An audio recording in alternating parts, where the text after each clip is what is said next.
Alright, now that it's 6 o'clock, I'd like to call to order the Town of Van Buren Zoning and Planning Board meeting for April 8, 2025. Please stand for the Pledge of Allegiance. I pledge allegiance to the flag of the United States of America and to the republic for which it stands, one nation, under God, indivisible, with liberty and justice for all. Can I get a roll call, please? Mr. Sykes. Here. Ms. McMahon. Here. Mr. Roman. Here. Mr. Bose. Here. Mr. Virginia. Here. Mr. Schachenbach. Here. And Mr. Buren. Here.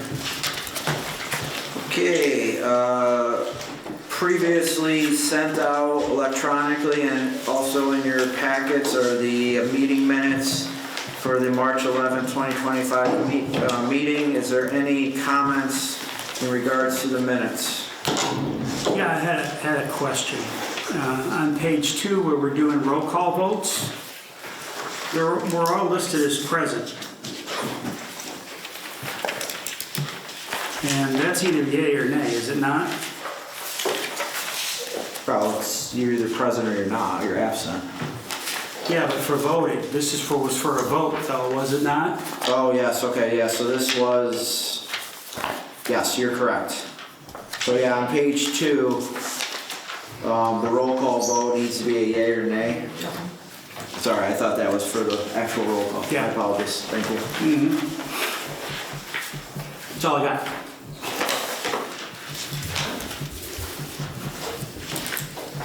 So they were all yeses, and obviously Mr. Sykes was absent. Any other comments? Chair entertain a motion to approve the March 11, 2025 meeting minutes. Move. Second. Hearing first and second, any comments? Hearing no comments, all those in favor? Aye. Against? I abstain. Thank you. Any other comments? All those in favor? Aye. Against? Approved. All right, first item on the agenda, Andrew Whiting, 6929 River Road, tax map ID number 045.01-05.2. This is for a area variance for a proposed fence. Is there someone here to speak for the applicant? That's me. I am Andrew Whiting. Can you go up and please use the mic and give your name and address, please? Andrew Whiting, 6929 River Road. Okay, can you please give the board a summary of what you're looking to do? Okay, so I contacted Arrow Fence and my mother has offered to pay for a fence for me from a dog that I acquired a couple of years ago. So we had to come out, mark the perimeter, what would work best for us. When I came to apply for the permit, codes officer brought a couple of issues to my attention that he was concerned about. One, and I know you have a copy of something I filled out last Thursday in red marker. I don't feel like it's my best artistry. I do have other copies if anyone's interested that I think kind of reflect the dimensions a little bit more. If not, Can I see a copy of that, please? yes, sir. Thank you.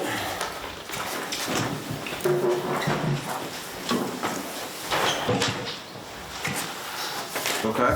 Okay, so the issue with my property is the topography of the land. When I come down River Road, there is a pitch that starts on the other side of the road and continues down mine. So my driveway is actually a direct descent that terrifies me during winter time. And I have a probably 20-foot drop off behind the house. So when I'm sitting in my living room and I look out, I see treetops. It's a very unusual kind of layout. So when Arrow came through and they proposed, he said, you really want a 5-foot fence here to keep things in and out. And the issue is I have such a pitch in my front yard that when the code enforcement officer informed me that 3 feet was the maximum, I realized that 3 feet on a grade would allow a predator or a large dog to jump easily over from the other side. Also, I called Arrow back and let them know I had this issue, and they said the reason they didn't bring it to my attention because they thought the issue would be a line of sight. And whereas a 5-foot fence wouldn't even come up to the road, nor would it have obscured the line of sight to the house. When I originally purchased the property like 16 years ago, I had a row of ash trees. You couldn't even see the house, and invasive pests have killed them all. They're gone.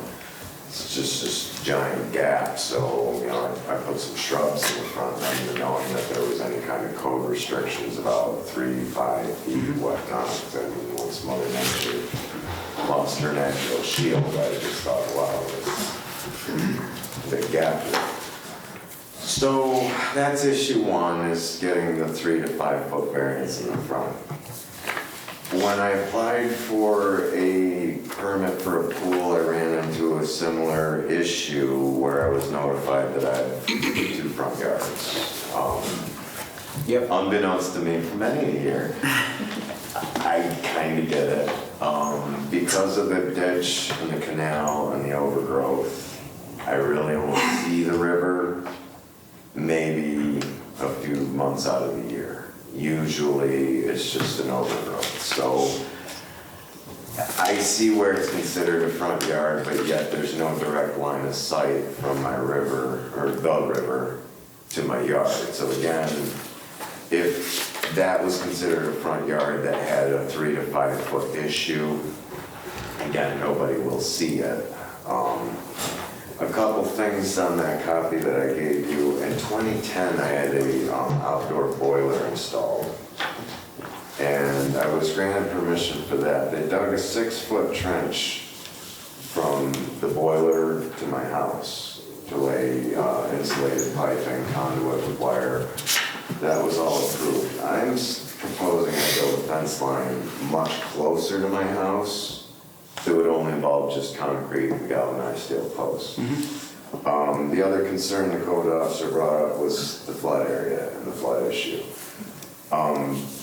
Where it says here, marked top of bank, there is a 20 to 30 feet drop off. That's my estimation. Before I get to the flooded area. And usually, even in the worst months, there's still a dry strip. I could go down there and walk if I had to. From the boiler to the actual river is probably double the distance. So we're probably looking, again, estimation, 150 to 200 feet from where I propose to build the fence to the actual river. But it's not a straight line out. It's 20 feet high as well.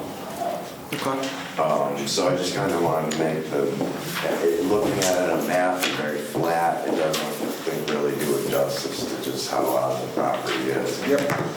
Going back to the points of why the variance is needed, it's like I can't really do anything about the yard. I don't know why they built a house there in the first place. It's like there's no level spot. Right. When I wanted a pool, I'd have the equipment in, level the spot for the pool, likewise for my shed. It's really like I live on the side of the hill. Right. Essentially. So I'm hoping that and the fact that I'm so far from the flood zone, I don't require flood insurance for my homeowners. I'm hoping that that's not going to be an issue in the back as well. Okay. So you are correct. You do have 2 front yards, unfortunately, or fortunately, in your case, having the natural river right there. So we would have to, so we are looking at this on both sides of your house. Everything you described really shows that there's really no sight distance issue. There's no, issue obviously in the backyard regarding sight distance and everything like that. We did, being that you're close to the river, we did reach out to the Canal Corp, and they came, and I don't know if you did or if the codes office did, but we did reach out to the Canal Corp, which they would usually have to review an application like this. But they did come back and said they have no interest in this piece of the river. I don't know if it's a side, side thing of the river or whatever it is. Split. It's a and split, then so they yeah. have a 2-foot draft and then just a lot of flood and ducks. And Yep, shit. so, long story short, you have, the Canal Corp has no issue with this. In regards to the floodplain, I don't know, did we look at, to confirm that we're not in the 100-year floodplain for this? He's not. Did you guys take, he's not? He's not. Okay. He's not. Okay. So, from that standpoint, we're good across the board. The process that we do need to go through as part of the approval process of this board, we do have to go into a public hearing. So next month we have to, so we'll schedule a public hearing here. We'll hold the public hearing next month.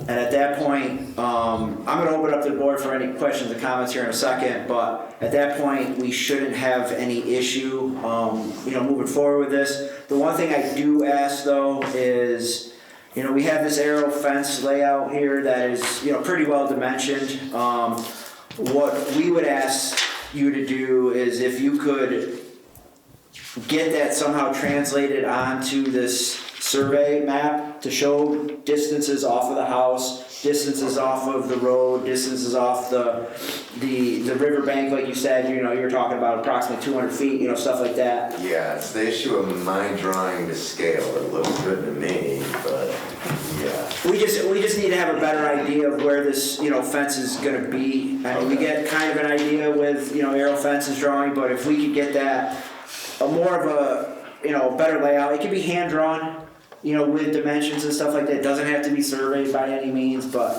as long as it can be, somewhat laid out, so we're, sure that, you're gonna be at this far off of the building line, or you're gonna be this far off of, like I said, the river or the road and stuff like that. Dimensions, length along the boundary line, stuff like that. If you could have that to us by the next meeting, like I said, I'll schedule a public hearing this today, and then we can, move forward with this. So, I appreciate that. is there any other comments from the board? Does anybody got any questions at this point? Kind of the same, just make sure when you translate that on your map, that it's in proportion to how they've drawn it. The portion that goes towards the road does not look like it's in proportion on the map that you've drawn. Do you have the one with the red marker? Yeah, neither one really looks like that piece is in proportion to me. So just make sure when you translate it to it that it is in proportion to how they've drawn it. Okay. So we gotta make sure it doesn't go over that building line. Okay. All right? Yeah, the scale's 1 inch to 50 feet, so if you just lay a ruler out, because the map looks like it's 1 inch to 50 feet, so you could just lay it out that way with a ruler. All right. Yeah, and that's in, with some dimensions, we should be all good. So, I drove by the property, the only question I have is, you'll never see the fence. You see the top of the roof. Is 5 feet gonna be enough, given that slope? I would hope so. How big's the dog? Well, my dog is only about this big. It's just That'll be fine. the other dogs in the Yeah, neighborhood. the coyotes and everything else. I've never seen one back here. what type of fence is this gonna be? Is it gonna be, Chain link. oh, it's gonna be chain link, sorry. Oh yeah, there it is, chain link, okay. Should we get a sign off from the properties to the north and the south that they're aware of what he's trying to do, if they got any objections? The public hearing will do that, but I can if you like. They did for the pool. Yeah, I mean, if you can get, a sign off, from your adjacent properties at 6917 and 6937, I mean, that will, we're gonna make the announcement that the public hearing is gonna go, but. To the immediate left and right of me are fields. Cross. Own them, but they're Not around. overgrown. No. So I don't know who, like the next house over or the guy across the street. It'd be across the street, it's the properties across the street. I mean, yeah, you're well away with vegetation in between all the other properties, so I'd be more worried about the 6937 across the street to your left, looking out from your house, and then 6917. Okay. But like I said, we're gonna make a public notice at the public hearings next week too, or next month too, so that should take care of that also, but. If you get a signature from them that they're good with this and they know that it's being done, Okay. it's even better, so. Okay, any other questions, comments? All right, Chair entertain a motion to schedule a public hearing for Andrew Whiting, 6929 River Road, tax map ID number 045.01-05.24 for May 13th, 2025 at 6 PM. Second. Hearing first and second, any comments? Hearing no comments, all those in favor? Against? Scheduled. So if you can get that to us, get it to the codes office ahead of time, and then you'll have the public hearing next month. Thank you very much. Thank you. Thank you. Can I hold on to this? Yes, sir. Thank you.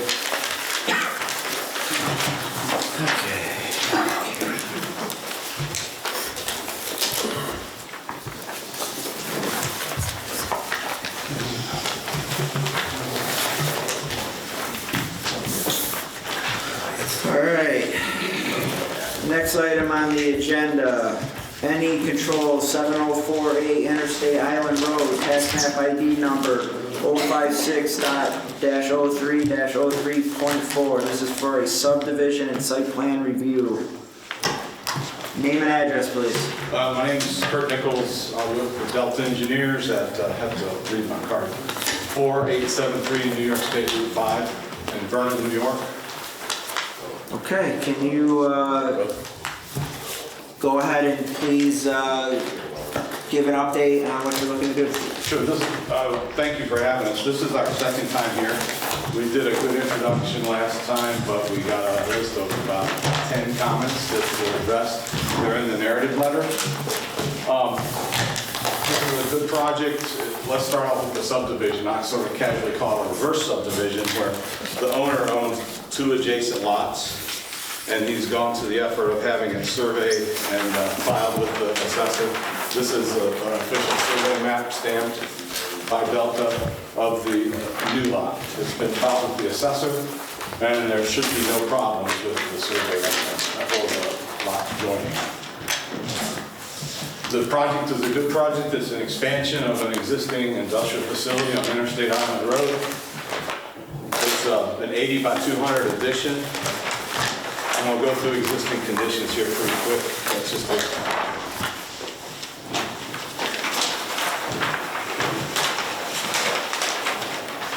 It's going to be comprised of a parking lot and a pre-engineered metal building addition. I'll just go here. This is I brought this last month, you've probably seen it. This is the existing facility, and the addition will come off the east end. It's a 200 by 80 foot addition. In the front will be a parking lot, and on the east side is a fire lane. We've designed a hydrant to be put here on this corner of the building, and the fire chief of the Lakeside Fire District was okay with everything that we've got so far. This side here of the building will not have parking. In fact, that's going to be assigned as a fire lane, no parking.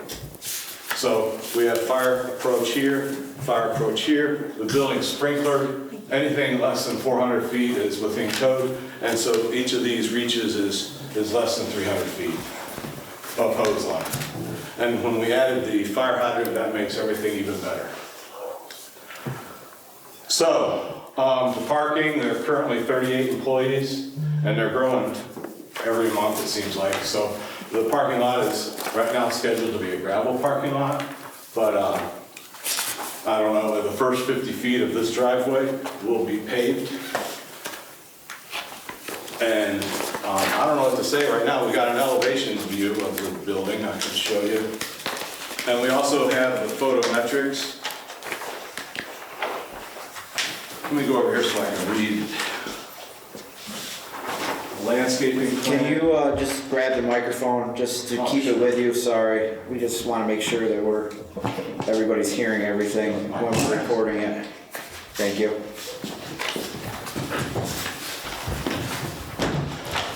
We have a landscaping plan, which was requested. Photometrics.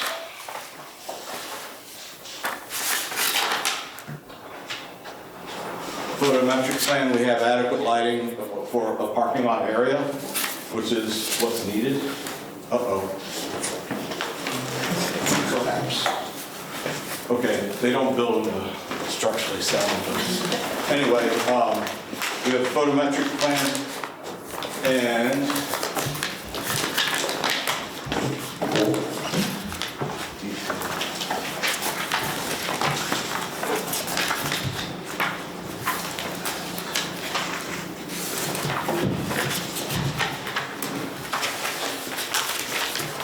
this is the building elevation view of what we're building here. The existing, this is the rear, as if you're standing on the thruway looking at it. This is the front facing Interstate Island Road. The existing facility is right here. We're going to match the gable elevation with the new addition, so it won't be any taller than what's already there. And the lot is very flat, so it'll extend 200 feet out. 2 garage doors that may or may not be there because we don't really have the pre-engineered metal building frame plan yet. So they may change. Pedestrian doors, we do, when we get through with the pre-engineered metal building, we owe codes a life safety study, and that's on our, that's proposed and part of our project as well. So we will be providing a life safety study as part of our codes submittal. I guess are there any questions right now? We've responded to all the comments. The Thruway Authority has approved it. The fire chief has approved it. So we've jumped through a few hoops over the past month, and I think we've come up with a really good plan. The SWIP was submitted 2 months ago. We will need MS4 sign-off on the SWIP. So we'll need that, as well as, I don't know if you need a public hearing to do this reverse subdivision. Okay, you do. So that's really all I got. If anybody has any questions, I'd be happy to take them.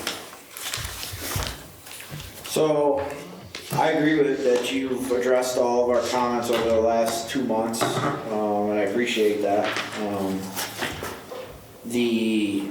I guess going back to the subdivision, or combining the lots, whatever you want, terminology you want to use. Do you show, what is the acreage of the 2 existing lots? Do you have that information? Can't seem to find that I think anywhere. it's 3.5 acres. Combined, right. No, I understand that. Do we know what the... The new lot is 2.25 and the existing is at 1.3 Okay. or something like that.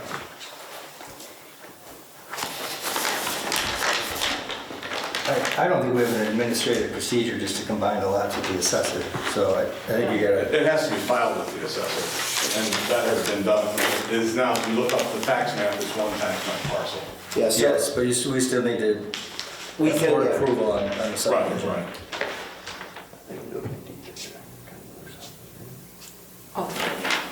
So typically what we will do when you are combining 2 lots, one of the conditions, especially when you're talking about having a structure that crosses property lines or infrastructure for the project, often the subdivision approval is conditioned upon filing a recombined deed with the county clerk's office, putting the process together.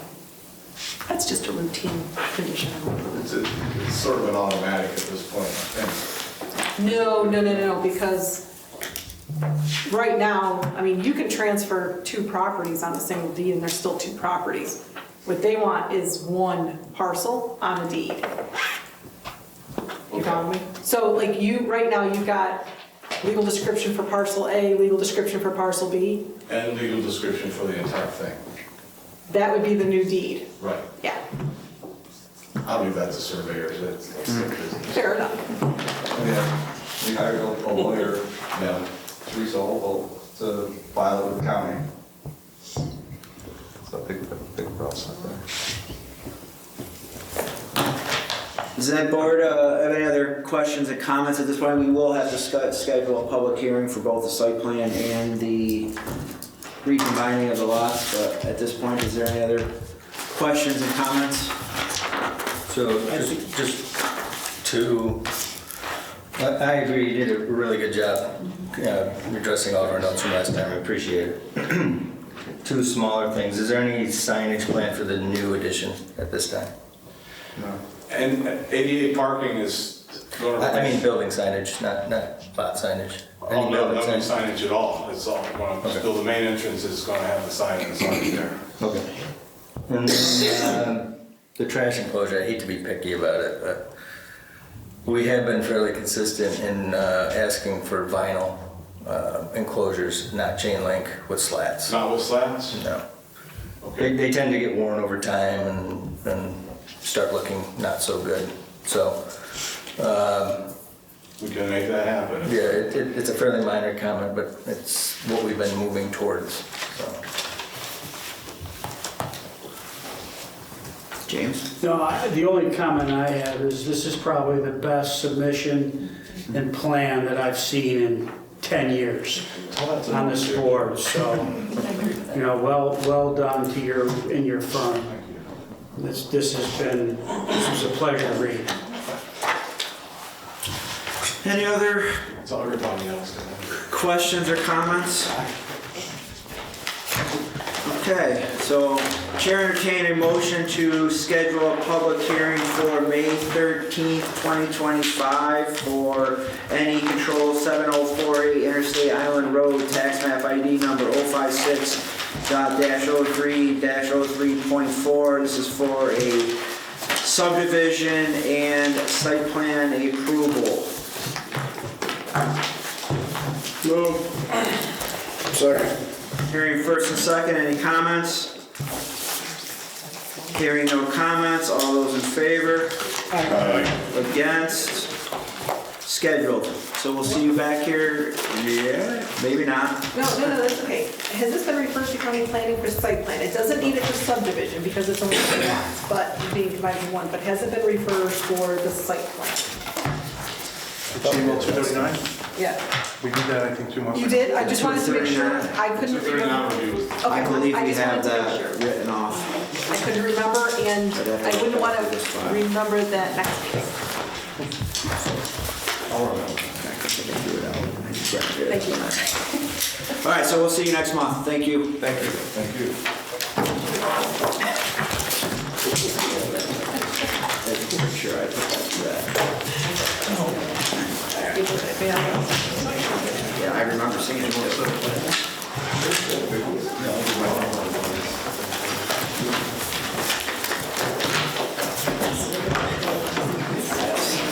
Yes. All right, next item on the agenda, Marion Garden Townhouses, Van Buren Road, tax map ID number 31.8-020-01. This is for a subdivision.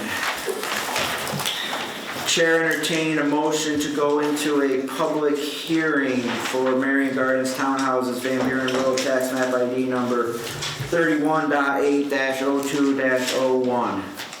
So moved. Hearing first and second, any comments? Hearing no comments, all those in favor? Aye. Against? We are now in public hearing. He's there. Mike, like I saw you somewhere. Can you come up and give your name and address, please? And Michael DeRigo, 106 Turning Leaf Drive, Manlius, New York, 13104. Representative for Marion Gardens. all right, so we got a couple things going on here. I guess, well, can you give kind of a synopsis of what you're looking to do here for the public? So, if I'm referring to the subdivision of the town parcel, So this is for your, this is for the Marion Gardens? yes. Okay. Very good. Okay. So, I just want to do two things really quickly. So to kind of give us some context and catch us up to where we are right now. Originally, we had come here to the planning board and requested a variance, and then the decision was made instead to move to the town board and request a PUD amendment. So we did go to the town board and submitted an amendment to the PUD. And the two aspects of the PUD amendment were, one, the subdivision of the Marion Gardens parcel into two separate lots.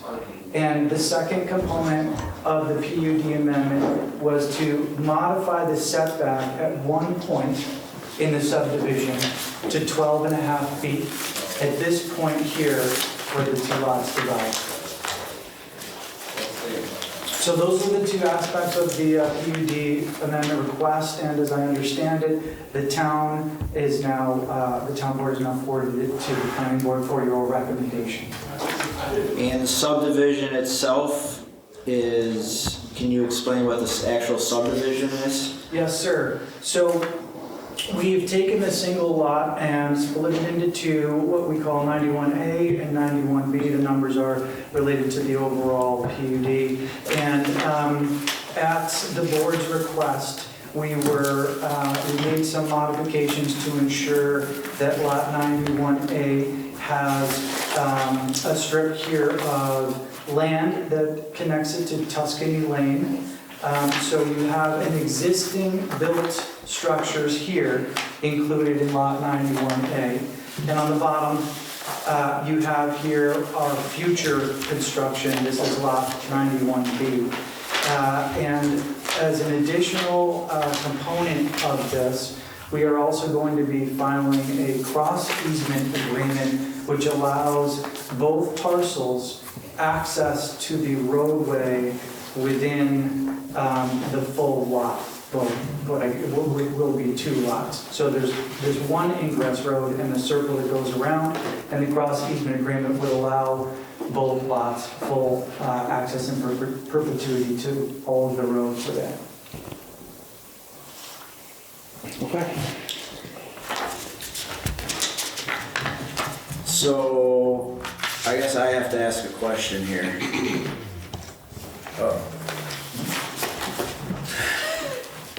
Hold on. Sure.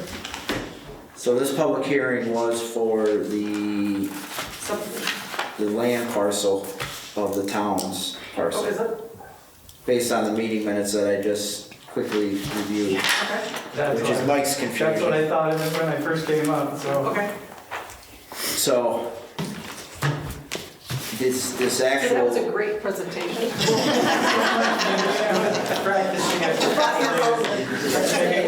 for the next one, yeah, that was great. Just repeat that again, like the next month and we'll be all set. All right, let's reboot. Apologies. No problem. No problem.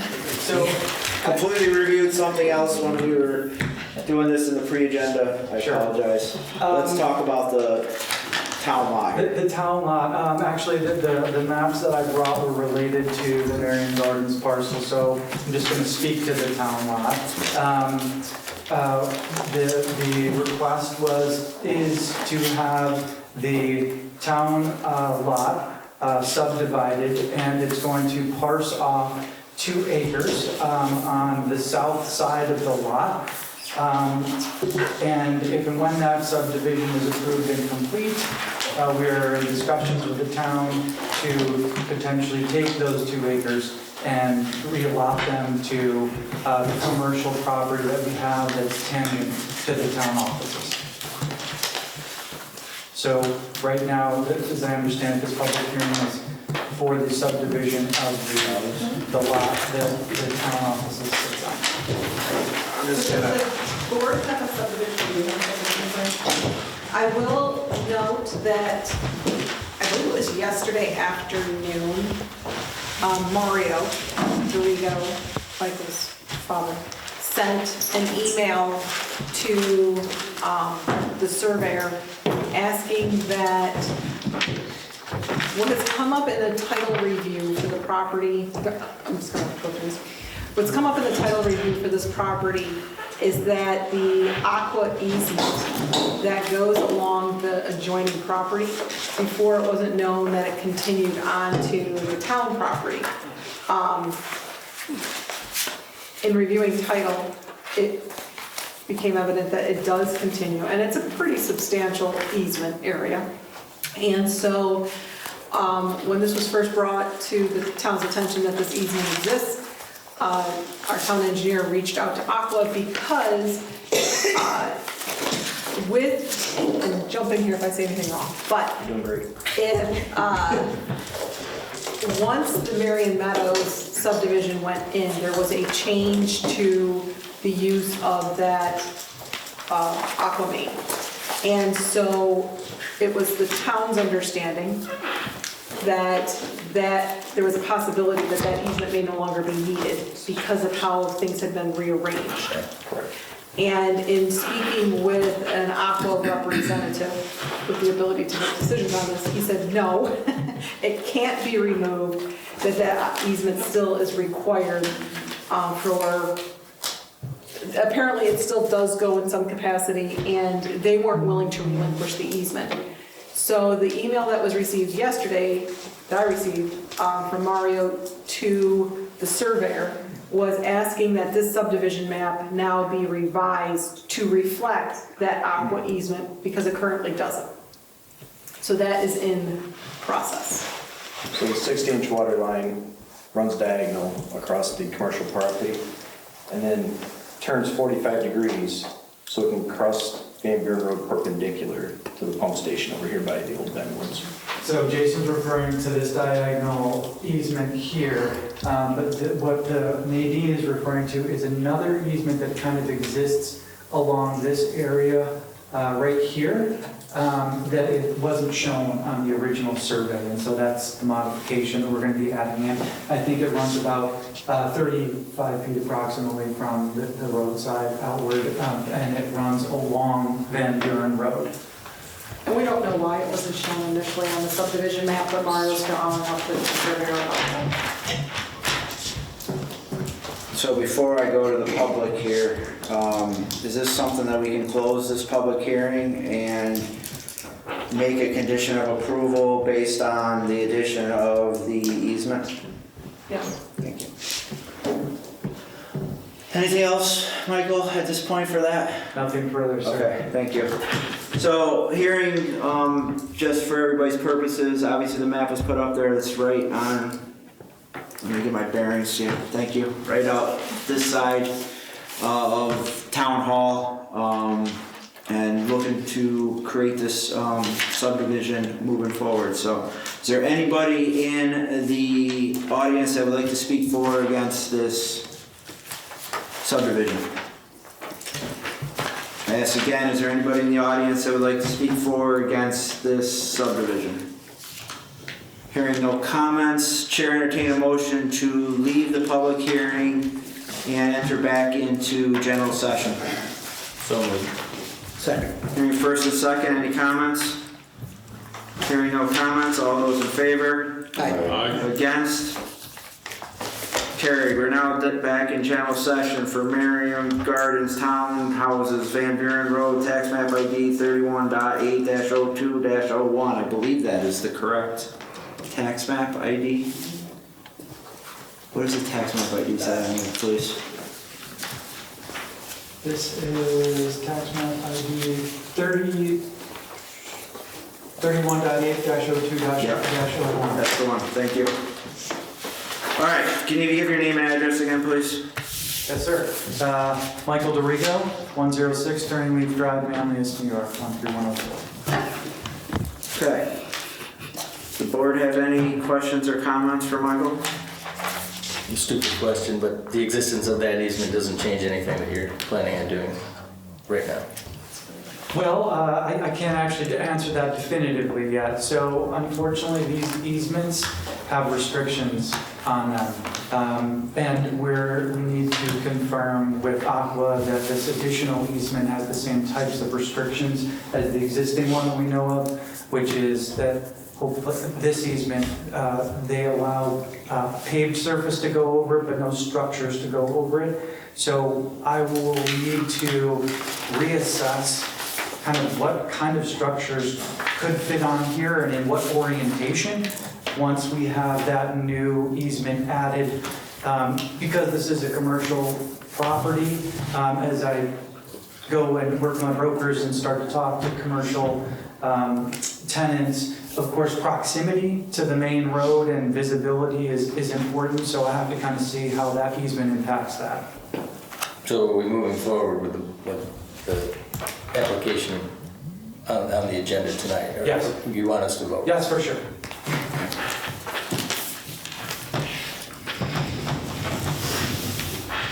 Any other questions or comments from the board?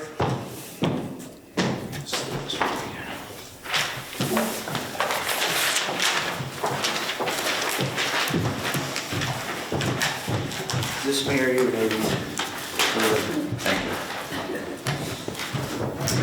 Was this lot part of the larger original PUD approval? No, because it's town property. It's unclear on the map, so thank you. That too will require, we're just gonna see Michael for a while. He just keeps coming back to the town. That will require a PUD amendment. Okay. Any other questions or comments from the board? All right. Chair entertain to approve the subdivision for Marion Garden Townhouses, Van Buren Road, tax map ID number 31.8-02-01, as shown on the subdivision plan, stamped and signed by PJO surveyor, dated January 10th, 2025. Condition of Condition. Go ahead. revised map showing the easement. Condition that the revised map, or the revised easement be shown on the same subdivision map. Point of order, are we back in regular session? Correct. We voted. Yes.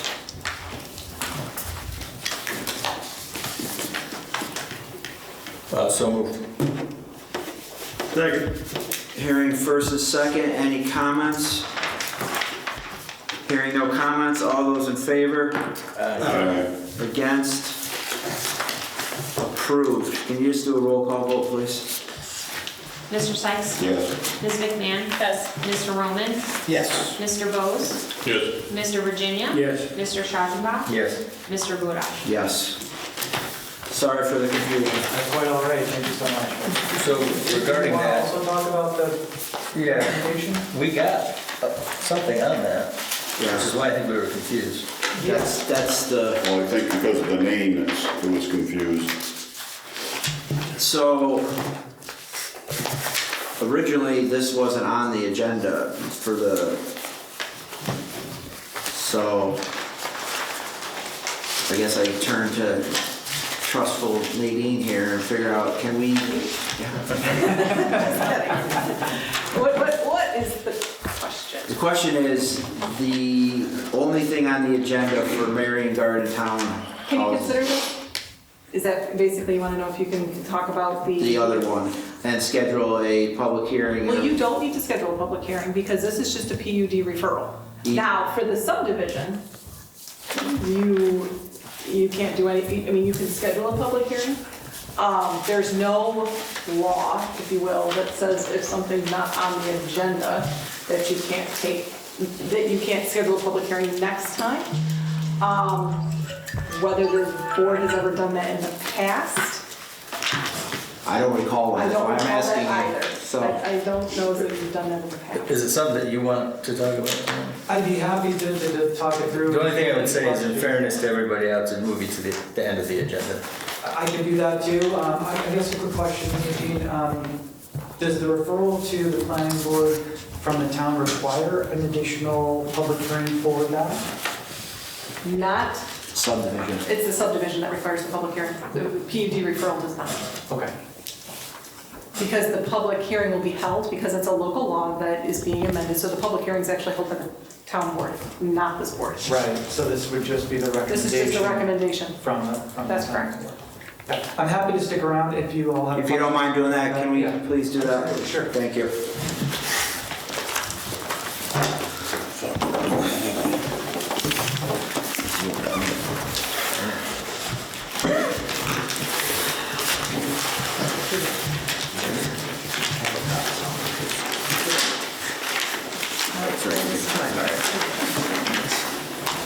All right, next item on the agenda. Eldon Homes, Downer Street Road and Comaine Road, tax map ID number 036-03.21. This is for a area variance.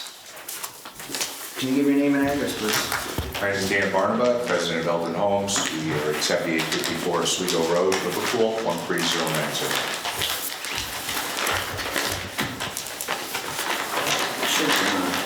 Testing it earlier.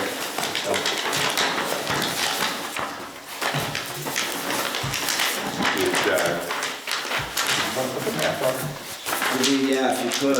I think he's got it electronically. Here. I got one. I don't think we have the electronic, but look it up.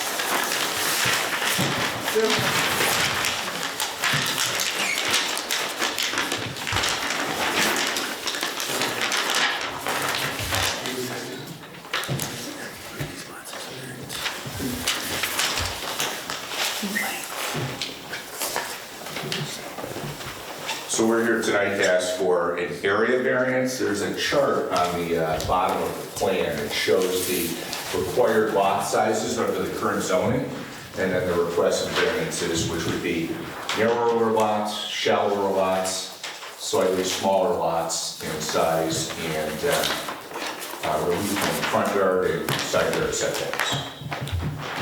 This is the second time that this board has seen sketch plan or conceptual plan for this property.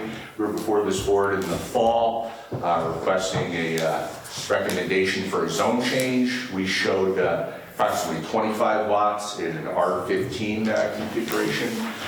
We were recommended by the board to pursue an R15 as opposed to a PUD. The board voted 7-0 in favor of a zone change recommendation. The zone change was denied. We, in an attempt to compromise, we applied for a zone change to R20. The application was rejected, and now we're asking this board for a variance. If the request is granted as requested, we're showing 22 lots. That's prior to the subdivision process, though, where we have to deal with some engineering, so I can't say what the final lot count will be. Probably 22 plus or minus 0 to 2. Okay. So, This would be the scheduled public hearing correct. for area variances. Yep, so we're gonna go ahead and schedule the public hearing for next month for this. You know, we'll need time to, the whole board will need a time to review this. And if we do have some questions and comments leading up to next month's public hearing, we'll definitely share them with you right up front ahead of that, so you'll have an opportunity to respond to any comments. Is there any quick initial comments at this point? So your application is for 22 lots or one lot? So I believe, and I may not be using the right terminology, but with an area variance, we're asking for variance on the condition that the zoning regs require for the entire property. And then we take those new conditions, and that would allow us to lay out the lots estimated to be in this configuration with 22 lots. So we're asking for area variance on the size of the lots, the width of the lots, the depth of the lots, the setbacks. One lot 22 times? Well, those would become then minimums. So there's a possibility that some of the lots are bigger than some of those dimensions. But those new requested are minimum dimensions, minimum square footage, minimum widths, minimum depths. you know, this, having been on the town board for years and now sitting on this board, this appears to me to be an end run around the town board, to me. This is just complying with your area variance regulations. It's in your- I it's in your- it's in your understand town. why you're doing it. Yeah, and my thought is that this board understood a layout of 25 lots before. We're coming back with fewer, requests for fewer. And the lot sizes are actually bigger than the R15 ordinance, which this board previously recommended. Because the minimum lot size would then be 17. But I'll share an observation. We made it very clear what our intentions were for this parcel and the other parcel from the day we bought them. That was to create a residential housing development. And we wanted to accomplish a certain amount of density. And with the applications that we've submitted so far, the first, referring to this application, there was a request for approximately 25 lots. That got reduced to approximately 23 or 22 with a zone change to R20. And now we're at 22 lots with a request for a variance. If the zone change is not granted or a variance is not granted, we would still be able to configure 12 1-acre parcels on the property, which would allow us to build an attached single-family home, a duplex on every lot. So this is actually a compromise in the amount of residences that would be on the property.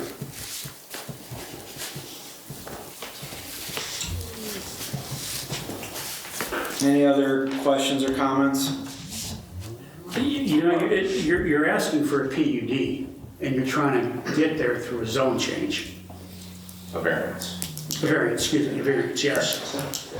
Well, But that's what you're asking for, yeah, right? I in mean, you're summary, asking yeah. for a The PUD. original request was a zone change. Right, it was a zone change. The board said no, Yeah. based on the density, and now you're coming back under the I'm sorry, I missed that pretense of comment that you said it was based on the density. the zone change, R15, wasn't it? It wasn't based on the density. There was no reason given for the denial of the So zone. I don't know what it was, I don't know, because I didn't attend the meeting, but I can only There assume. was no comment about the density. So my question here is, the town board pretty much said no, and now you've come back with a very similar plan under the disguise of a variance when really it should be a PUD. It's not a disguise of a variance. It's a request for a variance. It's totally within the. It's an end around the PU, it's an end around the PUD, is what it is. It's a request for a variance is what it is. Well, you can call it what you want to call it. I'll call it an end around the PUD. I'm making a request to a different board as opposed to the town board. I'm asking you to act within the authority of your board. I'm also, again, offering a compromise that there would be fewer residences if we take this direction than if we go with the attached homes that we can build.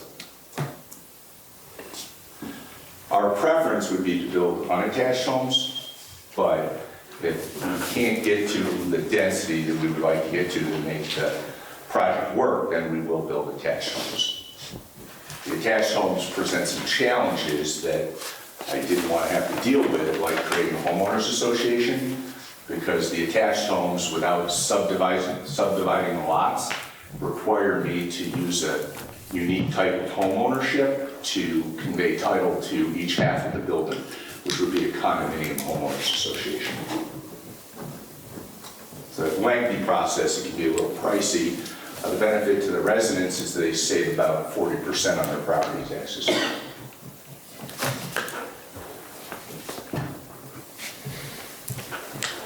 Any other questions, comments? I just want to follow that logic. So less lots in adhering to current R40 equals duplexes, whereas more lots, as you're currently proposing, is single-family homes. Correct. Did I follow that correctly? Okay. It's a unique circumstance in your regs that R40 are allowed to build single-family attached. Yeah. But you can't really subdivide the lot at that point with a common wall like you would have in a duplex, because then you'd have non-conforming lots for each subdivided lot. So we have to convey homeownership through like a condominium. It's been done quite often in Van Buren already in the Village Green. And how many units did you say the duplexes would be? We've got some sketch plans that'll give us about 24 units exactly, 12 individual lots. So the property's a little over 12 acres, so it makes sense that we can subdivide it into 12 one-acre lots. We would service the homes with private roads.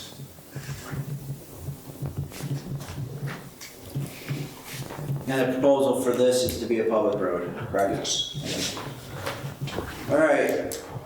Chair entertain a motion to schedule a public hearing for Eldon Homes, Downer Street Road and Colmain Road, tax map ID number 036.03.21. Schedule a public hearing for May 13th, 2025.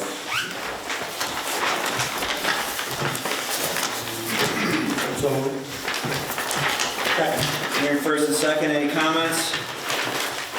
Hearing no comments, all those in favor? Aye. Against?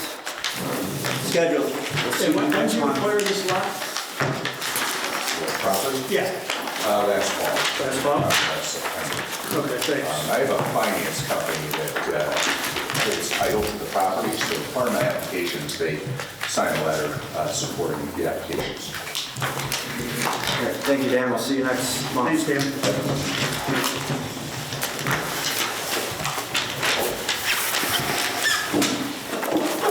Well said.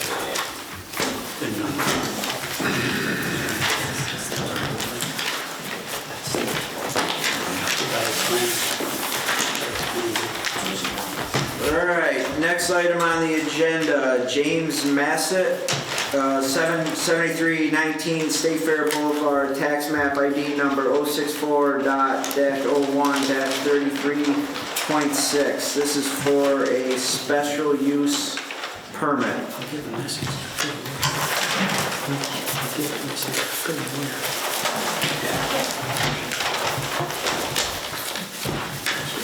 Can you give your name and address, please? My name is James Massett. I currently live at 7346 State Fair Boulevard, and I'm trying to eventually build a house at 7319 State Fair Boulevard.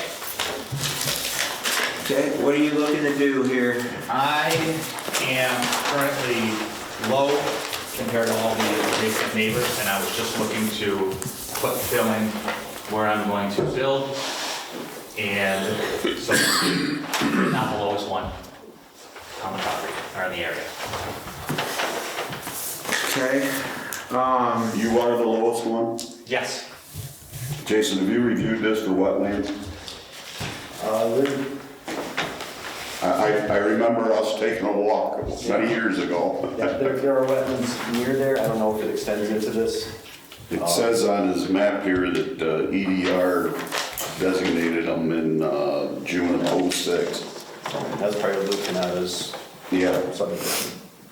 To the new regulations. I have actually it's funny, I have a friend who works with regulators. So I've since reached out to him and figure out where that is or what that means, what I can and can't do. And I'm waiting to hear back from the engineers there. I would say if you look on the DEC environmental mapper, there's NWI as well as state, that's the entire property. So I would start there. You're probably gonna wanna get that delineated. I don't know if your friend at the Corps will do that for you, it's awfully nice if you will. But I would start there. I mean, it's pretty well the entirety of the property. So you're looking at either avoiding it or mitigating it, but it's up to you. yeah, and I guess the wetlands are a big thing, because based on the mapping I have seen also, that Jesse has showed me, that there is wetlands, and there's a lot of, the DEC holds a very large border over those wetlands, so they make life a little difficult to build on those. The other concerns are, you show the proposed contours on your map here. Obviously, with raising this property to a certain level, the runoff from the property might be the same, because the footprint of the property is the same. It's just going to get off of the property at a higher velocity, if you would.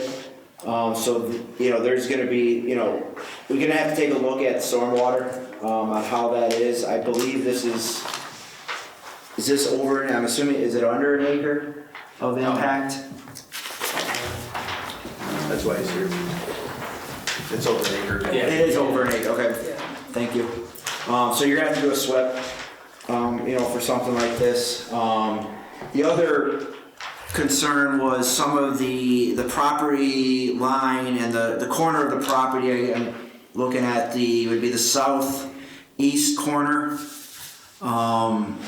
Yes, that corner right there. It gets a little wonky there on how that actually blends in, to that property. So we'd have to have a better understanding on how that's all gonna blend in and not trap water in that area. Well, it's funny, I don't know if it was man-made or, I assume it was, but there's a large, it's gotta be 15 to 20 feet wide here, 6 feet deep, swale, if you will, that runs this whole length. And if I had to, because the only one, I own this property also. Okay. So the only one people that could be affected really would probably be, as we said over here. That's, yeah. And if I had to, we said, a ditch had to go to the swale. Yeah, I mean, those properties, especially lot 240, 241, and 242 would be my biggest concern. So there's a couple big things there that I would be hesitant to schedule a public hearing for you at this point, being that you have some large items, because once we schedule a public hearing and we get an approval for a public hearing, it triggers a time frame of when we can do our approvals. I believe it's 60 days. So there's two different timeframes that matter. One, you can only hold a public hearing open for 4 months, 120 days, which sounds like a long time, but until you get the wetland delineation, DEC, your timing, sir, is horrible, because DEC just changed their wetland regulations January 1. And now the DEC has 90 days to confirm delineation. So that 90 days eats up our 120 very quickly. So you have 120 days that you have to have the public hearing open. You can't keep it open beyond that. And then once they close it, it's a 62-day period to make a vote. The DEC is a black hole right now. Sorry, I'm an engineer, I deal with it all the time, so I know your pain. So I guess, completely up to you, but I would recommend that we hold off and you contact the DEC, as Jesse, kind of iterated here, to say, see what you can and cannot do on this property, see what your process could be with the DEC, and then if you could get some of those answers before next month, maybe come back in front of us and start, possibly look at some of the other items that we just quickly talked about. And, at that point, you might be in a little better place to schedule a public hearing. But that would be our board's recommendation at this point. I guess, is there any other comments that the board might have at this point?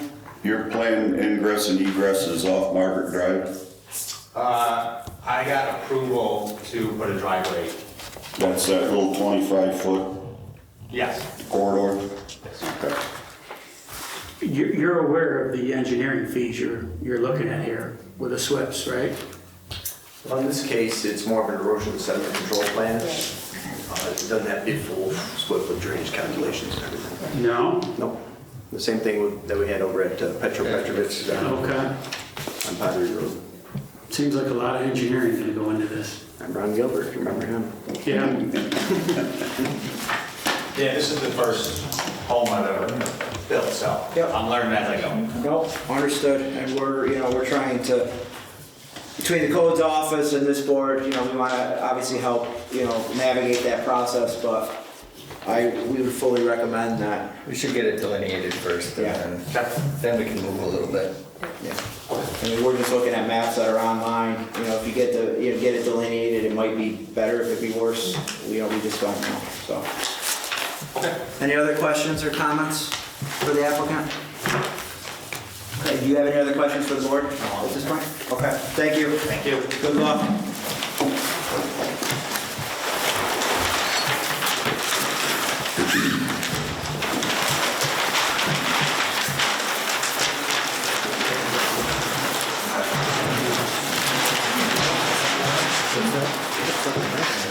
Did you, I drove by that, there's ducks in there. Yeah. I was like, I don't think. I mean, there were ducks in there. All right, next item on the agenda, Patricia Palumbo, 77858 Maple Road, tax map ID number 030-02-23.0. This is for a zone change, an area variance? Just a zone change. And this was referred to the board from the town board after last meeting, Yes. correct? Can you give your name and address, please? Yeah, Palumbo, located 7758 Maple Road. I'm owner operator of Self Direct. As you mentioned, we're trying to change it from R4 to a local business so that we can relocate our adult day program from the town of Lysander, 8 Smoky Hollow, to 7758 Maple Road, town of Van Buren. And the reason behind that is that pre-COVID, we had, 200 employees. We're down to like 150, and most of them are remote, and they enjoy that. No one really wants to go back to the office, so we're down to about between 6 and 8 people in the office on a day-to-day basis, and it just kind of makes sense to kind of consolidate for the overhead costs for the different properties, and the building itself is handicap facilitated. It's a nice space for an adult day program. Okay, so you're looking to go from an R40 to local business, like you said. The adjacent properties are zoned local business, correct? One side, right? On one side? Yes. So, You want the zone change for the entire 13 acres? I would say yes, because it's all in one piece and I didn't plan on separating. Because I know previously there had been some talk about over on Thomas Drive side, that those would be single-family residential over there. That might have been prior to your purchase of the property, but Yeah, it must have been prior to my time. okay. So just for the board's information, most of the time we get zone change requests, they are for, they want to go to a planned development, right? So usually you have PUD, something like that, and the applicant comes in and the zone change is tied to a specific plan. That is not the case here today. So there may be some confusion of why do we have less paper? Because that's not what is being proposed. She's asking for just a zone change. She has R40, she wants local business, and the information is, I have a local business property, I have a adjacent property is zoned local business. Is it appropriate to rezone this? And that would be your referral back. We don't have it tied to any particular plan. There's no setback issues that are being looked at with this. If it were to be rezoned, that property would be rezoned local business. It would have the setbacks, the bulk dimensional requirements that are in the code. There wouldn't be any deviation from that. The uses that are allowed in local business would be allowed here. It's more of just a cut and dry. So could they do single-family in the local business? I don't remember off the top of my head. Tom's shaking his head no. Okay, I don't. I just want to make sure she understands that she's precluding herself moving to local business for the entire piece. I'm not sure if she's even aware of, and I don't mean that in a bad way, but whether you could have a portion if you wanted to subdivide, and I don't know with this, without any drawing, or actually I don't know if there was a drawing, I take that back, but I can't read it very well. with this property, sorry, need to look at it, because when we met at the pre-agenda meeting, I don't know if the property is easily subdivided. I don't know if that can be done in a way to preserve the ability to have the single family, like to maintain the Well, R40. they were talking like 3 or 4 houses over on that Thomas Drive side, and be the south side. Because I think this may come up under some contest from those people on Thomas Drive for local business. I know the people that live there, and I know that that was proposed once a long time ago, and they came out of the woodwork, so. So that would That be, might be a buffer if there were residential on that south side with this thing, I don't know. right. So you would have the option to subdivide the property, create those parcels, have them remain R40, and rezone the balance.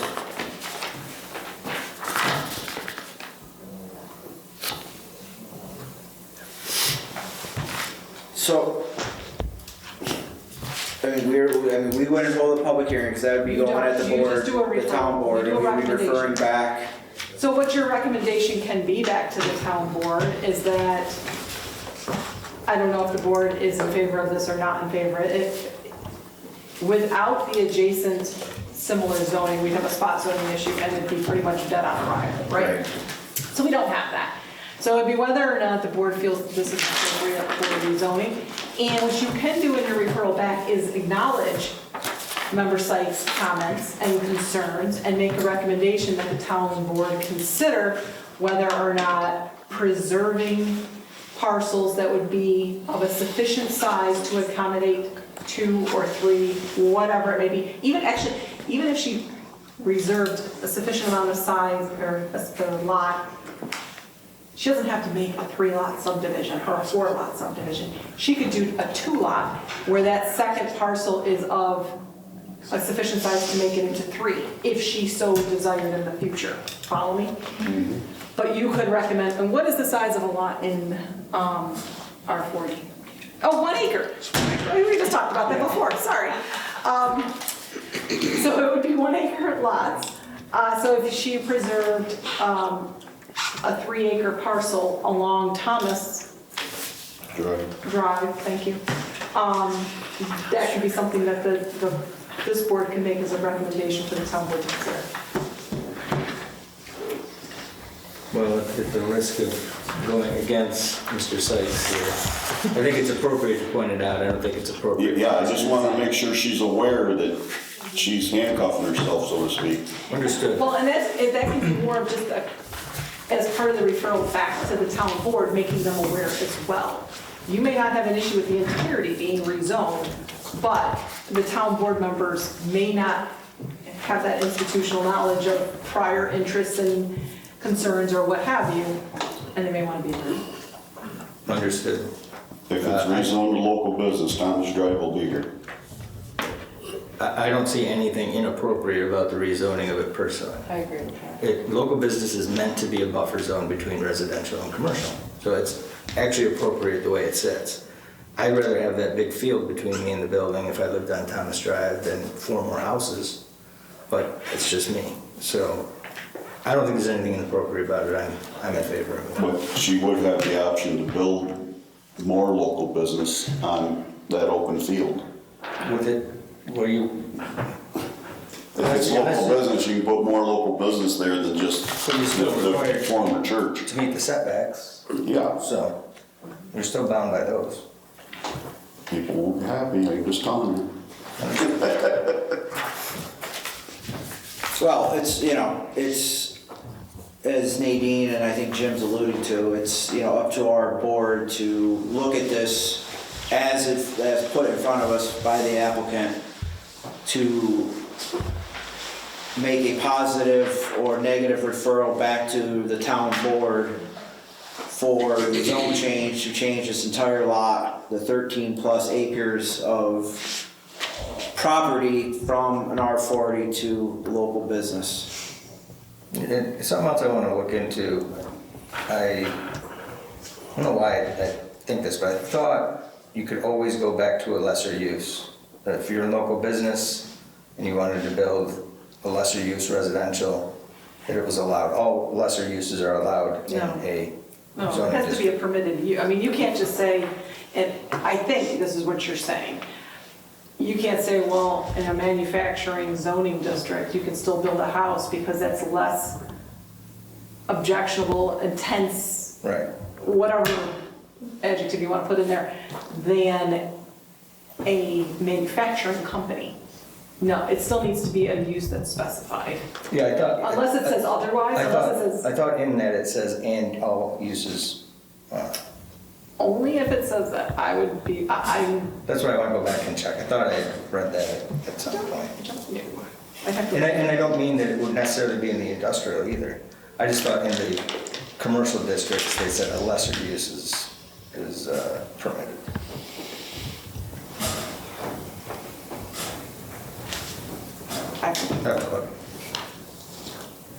Are you gonna be looking for clarification before you make a vote on this? Are we voting tonight? There's a possibility we Yeah. can. I would put this on the applicant to wonder see if she wants us to vote tonight. Yeah, I wasn't thinking that there was no public hearings. Yeah, there I thought is. there was time to look into it, but. It doesn't matter to me, I mean, this is what she's proposing. So, just to kind of, with all this going on here, so we can do a vote tonight to refer this back to the town board, which ultimately they would make the zone change, the law. To make that, as part of that process, they will schedule a public hearing that will be brought into their approval process, moving forward. But if we were to make a vote tonight and it was voted negatively, I can't speak for all the board members without doing the vote, then that would be the final recommendation. It would be a negative recommendation. Based on what you're hearing tonight, we could schedule the vote for tonight, and we can do the vote, and whether it's positive or negative, that's what will be referred back to the board. And I guess I would ask you, hearing what you've heard tonight from board members up here, the town's attorney and others, would you prefer us to hold the vote tonight, or would you prefer us to hold over till next month? Well, maybe next month. Okay. Because if you're mentioning things that I really was not aware of, that something was going on prior to my ownership of the property and what the intentions were, I wasn't part of that. Mm-hmm. So not knowing that that exists and that there's going to be a potential problem with, the local community not wanting it to be a local business, then that could be a huge problem for me. Okay.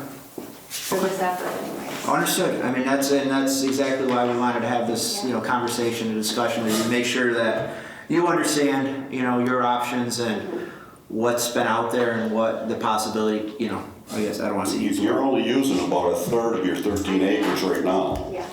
And We enjoy it. that would be, the same back along the community park edge of it back there. So, not just on this Thomas Drive end. Sure. Okay, so what we'll do is we'll table this until next month. We'll, if you want to move forward with this next month, please meet with the town's code office and just make sure that you get this back on our agenda next month. Okay. We're willing to review this and vote on this at your time frame and schedule. So, and we don't want to rush you, obviously, but we're willing to do this. So. All right, well, thank you. Okay. Have a good night. Yes, you too.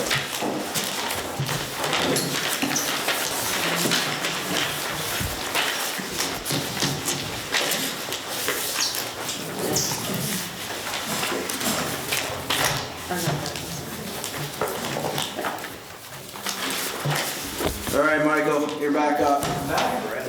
All right.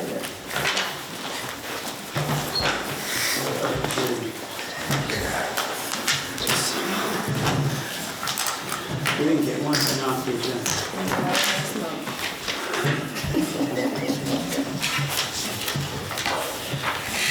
Stay tuned.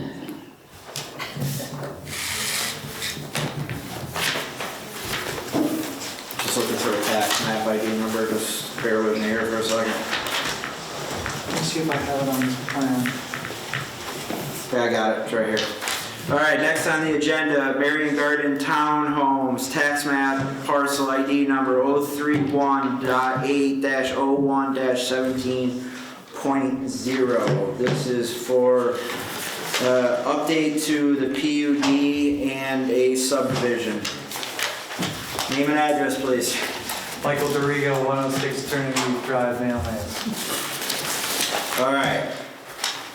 Let's quickly go through again what we originally already talked about. Very good. I'll summarize and be concise. So, we went to the town board to request an amendment to the PUD that governs the land that our Marion Gardens townhome property is on.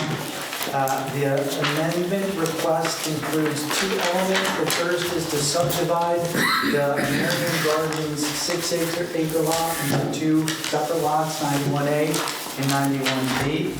And the second aspect of the PUD amendment is to revise the setback for one particular area on the subdivision at this point to 12.5 feet. And that is the summary of the PUD request. As mentioned earlier, we did update the subdivision in order to ensure that both of the lots do have access to Tuscany Lane, which is the main point of ingress. And as noted also before, we will be filing a cross easement agreement that allows both parcels full use of the roads that run through the full project. Okay.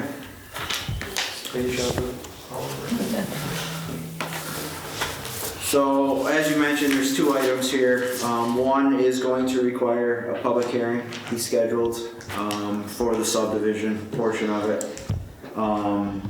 The two updates to the PUD, man, these numbers are smaller and smaller. Can you, I guess it's listed, is it listed in that letter you gave me? You probably just said it, but.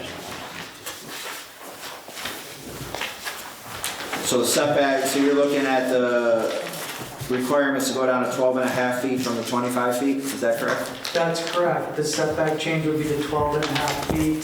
There's, at this point only, in the lot subdivision.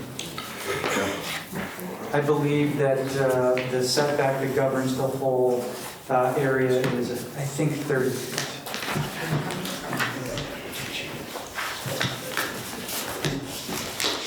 And you stated before that that 12.5 feet was only going to be temporary. You plan to rejoin those lots at a future date? Yes, we can come back to the town and do another subdivision that would rejoin the two lots after we finish construction on the bottom portion, which is our third and fourth phase. I know you don't have a crystal ball, but how long do you think that construction would take before that would occur? We got two previous examples, so. Yes, I do. They're different sizes though. I would guess 12 to 14 months for the first phase and another 14 to 16, so probably minimally 2 to 2.5 years that we can start this summer, which we're looking to do, and we don't have any major hang-ups. So, as we discuss this more and more, we've said this before, we have to pretend like those are going to be under two separate ownerships, maybe forever. We just have to pretend that to think of all contingencies here. So, what are you calling the new subdivided lot? That's A? It's 91A and 91B. So 91B has to have a cross-access easement for conveyance of stormwater as well. It's something that we talked about in our internal meeting that we didn't think about when you were in front of us last time. But you got to be able to convey all that stormwater to the detention pond.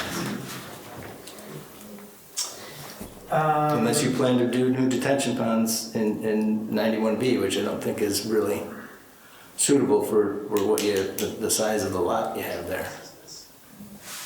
Okay, I mean, I will have to look into what sort of modification that requires. I don't know. Is it maybe a change to the SWIP or some sort of addendum to the potential cross easement agreement that we're already doing? Right. Jason, do you have? Legal documents. Okay. Yeah, if that's required, and doesn't present any issues. And of course, we own both of these parcels, so that shouldn't be a problem. We can certainly have that document written up and filed as part of the submission and to the county clerk if needed. The concern would be, obviously, if for some reason you sold off that secondary lot, didn't recombine them, and then we're stuck with stormwater going across the lots, obviously, that would be the biggest concern. Understood. I can see how that would come to your attention. Didn't occur to me. What about, and I guess this is for codes, so as Jim just kind of mentioned, if we look at this worst case scenario, what are we dealing with lot frontage? I mean, they're splitting this up into 2 different lots as a PUD. I mean, are we looking at another change to the? So remember, PUD, we can make our own. That's right. So they wouldn't need a variance. Right. But if you want to compare it to what they normally would require, that would be different. I mean, I guess that's what I'm getting to. Is why we're doing these PUD changes, do we want to change the lot frontage?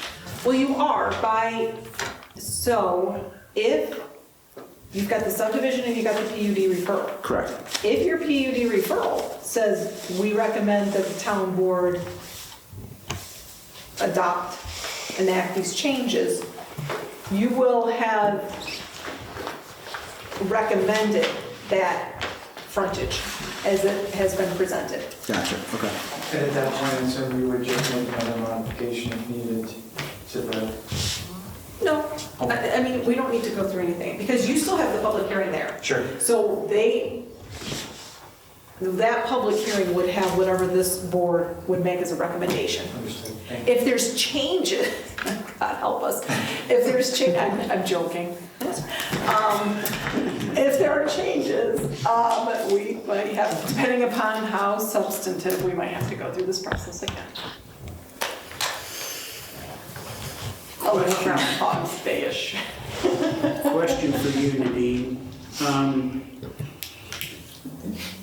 If you have all these cross easements set up, and I guess if the parcels stand independently into perpetuity, if all the legal documents are correct, then there's really no issues. The question I have is, what's the board's recourse for approving this contingent upon them recombining with a bond? Can't do it?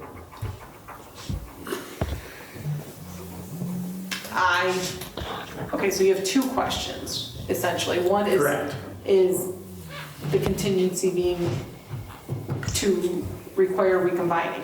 Correct. I don't think we can do that. Can't do it? No, because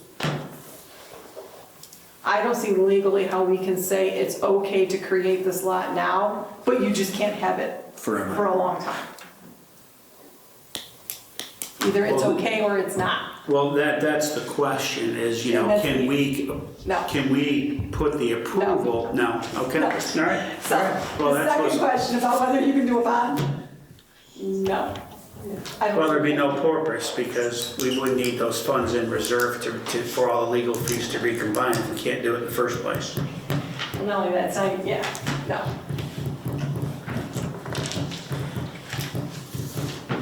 Big fat nose. Big nose there.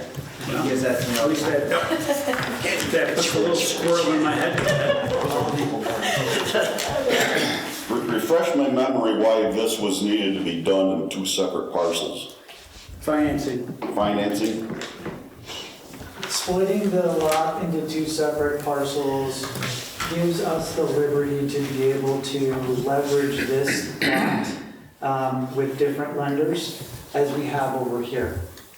So it really, it gives us more flexibility in constructing the 3rd and or 4th phase, depending on how many we build out at once. That lot currently, if there was any kind of mortgage or lending on the property as a whole, you would take it off of that other, right? That's exactly right. Yeah.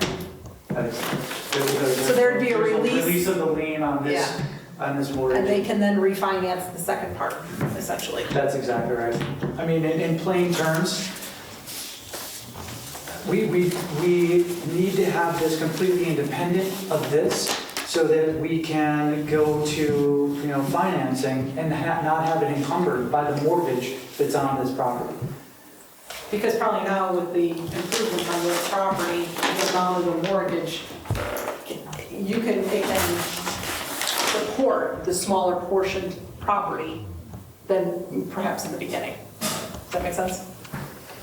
It doesn't matter. Anyway, it makes sense. One of the reasons this comes up, if you would go back in time to when we first commenced this project, it was just before the pandemic. And then there was a huge increase in construction costs. And then the interest rates went through the roof, right? So this, by the way, was not our intention ever from the beginning. But we got to this point, as you guys know, I think if you don't know, we just finished building these, this section over here to this point, this summer, right?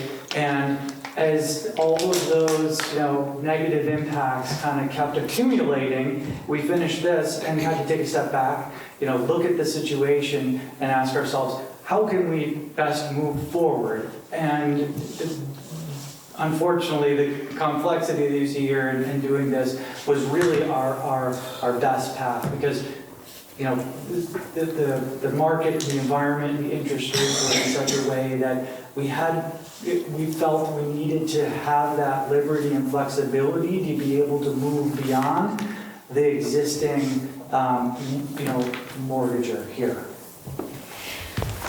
So I'm going to say something, and I don't want to beat it to death, but, again, that scenario of these get split, and then somebody comes along and offers you ridiculous money for A. You just can't say no. And you sell A and you keep B. And then you and whoever owns A gets in a big dispute and you say, I'm not going to grant you access to the site. I have control of that. I'm not going to grant you access to convey stormwater. I'm not going to grant you access for sewage. And then we end up with a huge mess. So I suggest, and I'm going to revise what I said earlier, for stormwater, I suggest that it's crafted in a way that encompasses all utilities. Understood that we can do that, and I'm not an attorney, but as you guys know, my partner is. He plays one on TV. Yeah, in all my spare time. But my understanding is that the cross easement agreement that allows the sharing of the roads through the project would essentially cover that scenario. So that in the future, if and I'm not saying it's even a possibility, because of course, as you guys know, our intention is to finish this building, recombine these, and have the full unified project, right? But if that was to happen, that cross easement agreement would prevent the owner of this bottom lot from saying, oh, guess what? You can't drive in on this road to get to your side, because that cross easement agreement guarantees access for both areas. So in addition to this strip that we added here, that like worst case scenario, if you had to run a road in order to get over here, you could do, it's really just a safeguard in addition to the cross easement agreement, which is the legal binding of these roads, to allow both parcels to use the roads. So that scenario, I believe, is covered under that agreement. Yeah, and I'm not a lawyer either. Maybe that all that language is in there. I'm just saying we can make a conditional on final approval of that language with the town attorney. So we want to make sure that those things are covered. Well, the cross easement agreement that addresses the road sharing has already been drafted and submitted to our title company, and will be submitted in process of essentially ready to be submitted when needed to the file. The map is filed with the town clerk. I would recommend that whatever referral you send back to the town board, that you make sure if there's any conditions at all, such as that they be delineated in your recommendation, so that the town board is clear. Yeah, that's right. We're not approving, we're recommending. You are only making a recommendation. Any other questions, comments at this time? All right. Chair entertain a motion to schedule a public hearing for Marion Meadow subdivision. Boy, here we go. tax map ID 031.8-01-17.0, scheduled for May 13th, 2025. Second. Hearing first and second, any comments? Hearing no comments, all those in favor? Aye. Against? Scheduled. So that's scheduled. Just make sure that the subdivision plan is stamped and signed by your surveyor or engineer, surveyor. We'll need that for approval. Will do. Okay. Okay. Thank you very much. Thank you so Sorry for the confusion. It's all right. Glad you figured out how great it is. You too. Chair entertain a motion to close the Town of Van Buren Zoning and Planning Board meeting for April of 2025. Second. Hearing first and second, any comments? Hearing no comments, all those in favor? Against? Have a good night, everyone.